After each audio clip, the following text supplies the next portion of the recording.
Modzik do Dark Soulsów 2. Oho, overhaul do Dark Soulsów 2. Stary, ile by ludzie nie robili, Dark Soulsy 2 nadal będą Dark Soulsami 2. Ale zobaczmy. Kurde, ty! Te niektóre lokacje już diametralnie inaczej wyglądają, No Man's World. Dark Souls 2 is an often overlooked entry in the Souls series, despite just how unique it was in experimenting with its mechanics and atmosphere back in 2014, in being sandwiched between the now iconic original Dark Souls and developer From Software's later efforts like Bloodborne.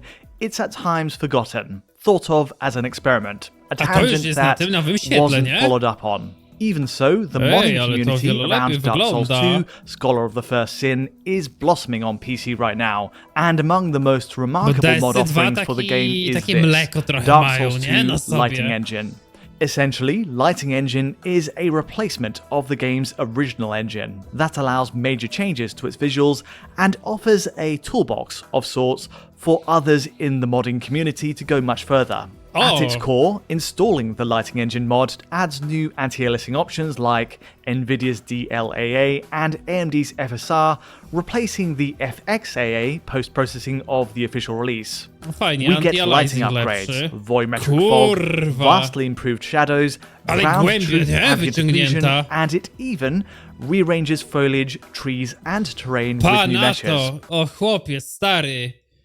Buduje się jakikolwiek kontrast, jakakolwiek głębia, nie jest jedno takie, ja dam kamerę nawet może trochę wyżej, nie jest jeden taki prześwietlony obraz, a faktycznie klimacik się tu buduje. Kurwa, zajebiście to wygląda, nie? Patrz jak to ognisko w tle fajnie się stary świeci, jaki tam cień jest giga dobre. Really, this is just scratching the surface, with more work in progress. Ty, widzowie, genialnie to wygląda ten reshade. Aż mam ochotę w DS2 zagrać. Much of this begs the question, is this the Dark Souls 2 remaster that we've essentially needed all these years? Of course, Dark Souls 2 has Ty, ale to ma lepsze cienie niż DS1 i 3 razy wzięte. Technically already received a remaster of sorts with the Scholar of the First Sin update in 2015, a year after its initial release on PS3, Xbox 360 and PC. The idea back then was to upgrade Dark Souls 2 from DirectX 9 to DirectX 11 with improved lighting, textures, enemy placement, bug fixes, while also bundling the first 3 DLC expansions. However, despite this suite of upgrades, visually speaking, Scholar of the First Sin still falls short by modern standards. Certainly, it doesn't live up to the captivating early trailer of Dark Souls 2. Wy byście pewnie chcieli po polsku napisy, nie? The E3 2013 reveal where interplay between light and shadow was a major mechanic of play, where wind physics and volumetric effects played a bigger role. All of this was ultimately dialed back in the final release, and even failed to make the grade in Scholar of the First Sin as well. 10 years on then, it's impressive to see at least some of that early promise realized by an advanced mod like Lighting Engine, as devised by a fan of the game. So what does this mod do? Many of the upgrades, in talking with the Dark Souls 2... Ale weźcie, zwróćcie uwagę teraz, jak ważne jest światło w grze. To wygląda jakby to było zremasterowane, nie? O, to jest tylko światło. Lighting Engine created directly are achieved by reverse engineering the pipeline. He explains... Reverse engineering jest, słuchajcie, przetłumaczone na inżynierię wersetów.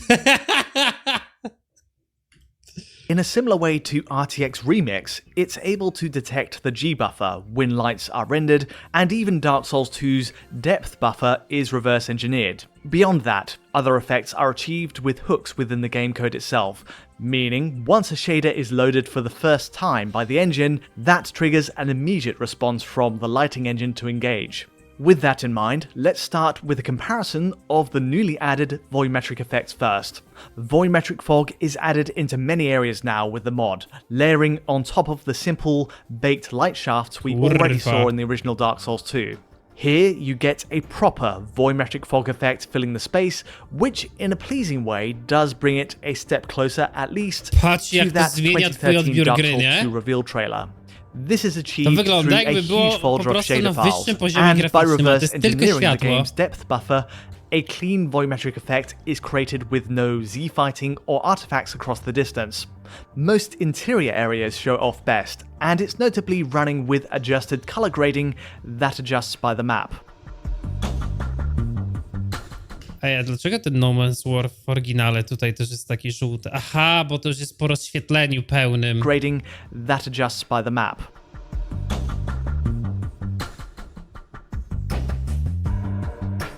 Moving to exterior areas next, the shadow upgrades stand out most. These upgraded shadows take advantage of the almost fully deferred rendering approach in the lighting engine mod, which again interprets the base game's logic to implement higher quality soft shadows. Note how characters and objects in the environment, notably those overhanging trees, now cast shadows from most light points, and even the sun in a more realistic manner. Better still, this mod even offers multiple quality settings, ramping up to the PCSS option for Nvidia's contact hardening soft shadows, which allows for diffuse shading to appear the further an object To is. jest giga ciekawe, bo cienie kontaktowe i te tak jakby miękkie cienie, to jest coś takiego, co masz wrażenie, że to taki malutki szczegół, one dają w pewnym momencie tak dużo głębi. From the light source. Proximity between that light source, the ground, and occluding object is simulated in the end result, meaning player shadows will often logically look sharper nearer the ground. It's not using ray tracing, but the final effect Co ty gadasz? Że są pełne obliczenie, stary, do tego cienia i twoja postać and nie occluding rzuca object stałego is simulated in the cienia, end result, meaning player który będzie ciemniejszy od tych wszystkich innych rozmytych z kolumn. Nie, one normalnie przez siebie przechodzą. Ale zajebisty, stary. shadows will often logically look sharper nearer the ground. It's not using ray tracing, but the final effect of adding new shadows to the map, plus switching the game to PCSS, is an incredible feat of engineering. The environments are more richly shaded, and it makes it hard to go back to the original Dark Souls 2 areas, absent of shadows as they are. To explain how this is achieved in the mod creator's own words, once the G-buffer geometry draw is complete, the draw call data is cached for all players, enemies, and a few other important meshes within the scene. Using this cached data, the shadow map for all lights is rendered in what's described as a large texture atlas, just before the lighting engine Ja pierdolę, patrz jaka jest różnica wejścia do tej jaskini, nie? Jak to giga dobrze wygląda. begins to process the I teraz obczajcie sobie to wideo i zadajcie sobie pytanie, dlaczego ja tak giga często na tych trailerach czepiam się widzowi o kolor i czepiam się o światło i o cienie. Jak to diametralnie zmienia twoje odczucia, nie? frame. From there, the clustered rendering compute shader will run through all local lights in a single dispatch for lighting and shadows across the scene. The result being accurately simulated jest to samo, shadows trawa. dynamically moving in response to trawa jest every to sama. object within the environment, rather than only select objects. Patrz na to. A tu jest ten, ale to chyba to jest zasługa, to się nie nazywa Volumeric Fog? Co to jest wrzucone, że jest taka lekka mgiełka narzucona na to wszystko? Sticking with the shadow upgrades, let's check out a few interior spots. Secondary lights, like torch lights in connecting dungeons, now of course cause the Volumeric character Fog to chyba, cast no. a proper shadow. In fairness, tam we przy tej already screenie had dodana. shadows cast from bonfires and the Nice. sun in the original Dark Souls 2, but their application was limited elsewhere. Torches Wyobraźcie sobie, to jest ta sama gra, widzowie. To jest ta sama gra, te same tekstury, te same animacje. To jest zmieniony tylko system światła. I teraz zobaczcie, jak całkowicie to zmienia wygląd gry. To jest tylko światło, które daje ci poczucie, jakby to była zremasterowana gra. in the original Dark Souls 2, but their application was limited elsewhere. Torches on dungeon walls simply cast no shade as you walk by, which is a limit that's even true of Elden Ring today. The lighting engine mod fixes that, and using Co ty gadasz, że będzie PCSS, we get cień these rzucał? sharp shadow Patrz! outlines on nearby surfaces from using Ale PC jaja, widzicie to? Pochodnia normalnie na ścianie, one w Elden Ringu nawet nie rzucają cienia, a tu buduje ci stary cień, który się cały czas wykrzywia jeszcze względem tego, jak idziesz. PCSS, Patrz, we get widzisz these to? sharp shadow outlines on nearby chuj. surfaces from torchlight. Additionally, as I powiedzcie mi teraz, jak można tego nie oczekiwać od remake'ów gier za 250 zł, jak tak wygląda zmodowane światło, stary, w 15-letniej grze. Już przesadzam, w 10-letniej grze. Zrobionych tylko przez fanów. Stary, to nie musisz pobrać nowej gry, to po prostu pobierasz stare Dark Soulsy i masz darmowego moda od fanów, nie? Jak można tego nie oczekiwać? Ile za tego? No przecież to jest mod, to jest na 100% stary za darmo. Kiedy to wyjdzie, widzowie? To jest 11 sierpnia. Ciekawe, czy to jest już gotowa praca. As a bonus, the lighting engine allows specular highlights to bounce back from these torches, światło with a more lepsze niż w detailed Gothic reaction remake'u. across the nearby stone. Note how the torch accurate directional lighting around the archway. We also benefit from a much higher quality ambient occlusion, known as ground truth. Ale patrzcie teraz na to, nie? Tutaj, widzowie, jest bez kitu. To jest ten fog taki wyrzucony. I on daje ci taki minimalny efekt mleka. Ale jak dobrze dostroisz to światło, to nie jest jakieś takie blade wyprane z kolorów. From a much higher quality ambient occlusion, known as ground truth AO, which is also seen in engines like Unity. A w ogóle jak fajnie wytłumaczone wideo, this nie? is a more accurate and less approximate variant of ambient occlusion that limits the so-called halo artifacts around a player as they pass, say, a shaded corner or grass, which remains a problem with the vanilla Dark Souls 2's built-in AO. As you'll no doubt see in the comparisons, GTAO darkens the game's environments quite visibly, especially in No Man's Wharf. The need for a torch to light the route ahead is more crucial than ever before, which again is a point that plays a little closer to that original E3 concept trailer.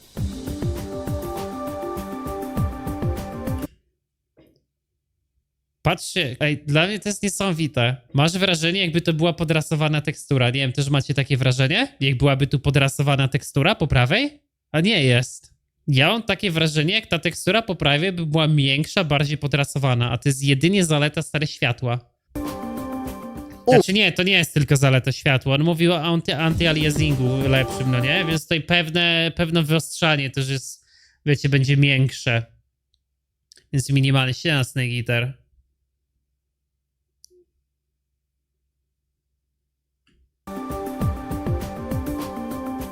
All of this is presented at 4K resolution, and here I'm using the newly added NVIDIA DLAA setting, which clearly tidies up rough geometric edges more effectively than the base game's FXAA. O właśnie, no, to o tym mówi teraz.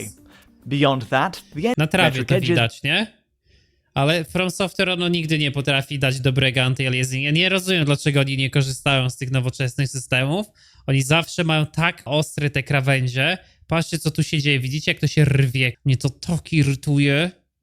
Tak mnie to po prostu zawsze irytuje. Nie wiem, czy wy w ogóle zwracacie uwagę na to? Może to jest przez konsolę, stary, przez to, że te gry są typowo robione pod konsolę, ale no to jest patola. Patrzcie, jakie to jest smukłe tutaj, nie? I to są dwie opcje, stary. To jest wygładzanie krawędzi i lepsze cienie i to nagle wygląda stary jak remaster. More effectively than the base game's FXAA.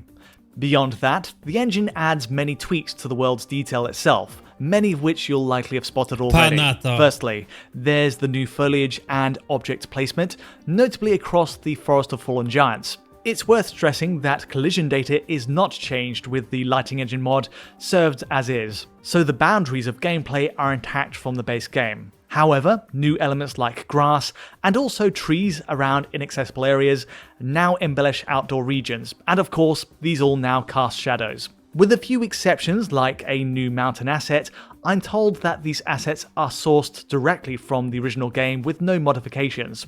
Changes to the code... Nie, widzowie, jak następnym razem będziemy grać w DS2, to weźcie jest więcej trawy, jest, no. To weźcie piłujcie fest, żeby zinstalować tego moda. Also make the game more performant. Grass, for example, is now batched and rendered in as a single draw call to reduce CPU load via the lighting. Co ty gadasz, stary? Ta trawa jest wyrenderowana w inny sposób, dzięki czemu teraz ma mniejsze obciążenie procesora, bo jest renderowana jako jeden obiekt naraz? Engine mod. As for the hard geometry of Dark Souls 2, we now have adaptive tessellation in place. This increases and decreases polygon density based on distance, while in general, world LODs are pushed out, allowing us to see more distant terrain across the horizon. Nice. It's again very impressive stuff. The good news is, in terms of performance, The lighting engine mod runs with relative ease on modern systems. The RTX 4080 in my test PC, for example, took this on at 4K resolution with PCSS shadows enabled, and I was still hitting around 100 FPS in every area, using an FPS unlocker mod here. Oddly enough, I couldn't get the game to go higher than a 100 FPS cap, which appears to be an issue with the original game connected to some output devices. Still, putting that aside, this proves the Patrz na to. Ja pierdolę, jak ta wieża zajebiście wygląda tak wycieniowana, nie? Bez kitu, w tej oryginale Dark Soulsu nie ma żadnego cienia. Patrz, jaka głębia się buduje, nie? point that these lighting engine changes are not so taxing that a locked 60 is impossible if that's the goal. On a more general level, also impressive is the lighting engine's debugging features, which are accessible by pressing the F1 key. Once enabled, a window appears at the top right, letting you see all of the parameters for lighting, fog, GTAO, and the color grading. The debug viewing modes even let you see ambient occlusion and normals rendered in isolation in this handy split. Co ty gadasz? Możesz sobie odpalić w takiej formie moda, że na przykład widzisz tylko ambient occlusion, gdzie występuje, ale zajebiste i bez kitu masz faktycznie widoczne tylko cienie. Jak jest ambient occlusion, to się nie nazywa cienie kontaktowe właśnie po polsku? Nie. Nie, cienie kontaktowe są contact shadowsy. And normals rendered in isolation in this handy split view.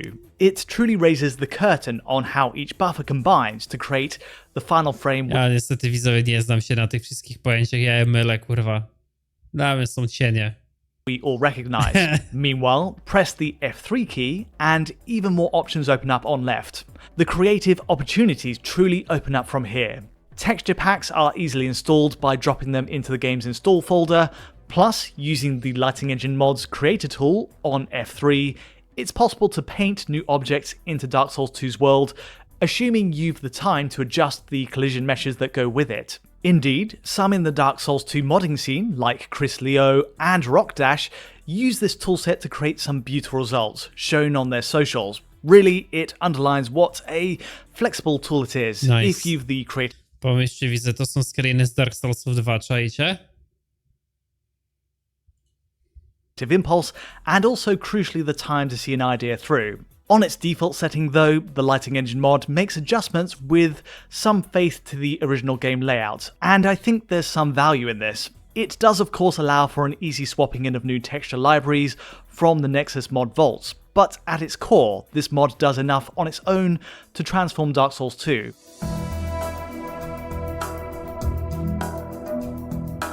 Światło i gry z 2014 roku i robi się gra z 2020, no. It doesn't end here. Looking to the future, the creator of the lighting engine mod is also busy at work on a similar upgrade for Dark Souls 3 with GTAO, screen space reflections, volumetric fog, plus Nvidia's DLAA and AMD's FSR options planned for the third game. Still, what's in the lighting engine already deserves huge credit, and the manner in which it reverse engineers a 2015 PC release makes you wonder what more is possible. Thanks again to the author of the lighting engine mod for sparing some time explaining how it was put together. But that's all from me today. If you did find this video useful or insightful in any way, feel free to like or subscribe, and don't forget to hit that bell for instant notifications as any new video lands. To get a high quality version of this video and many more, check out our Patreon at digitalfoundry.net, and to get in touch directly, you know where to find me. But from me for now, thanks for watching. Zajebiste widzowie, fast. No, ja pełen podziwu, stary, ja... Speechless.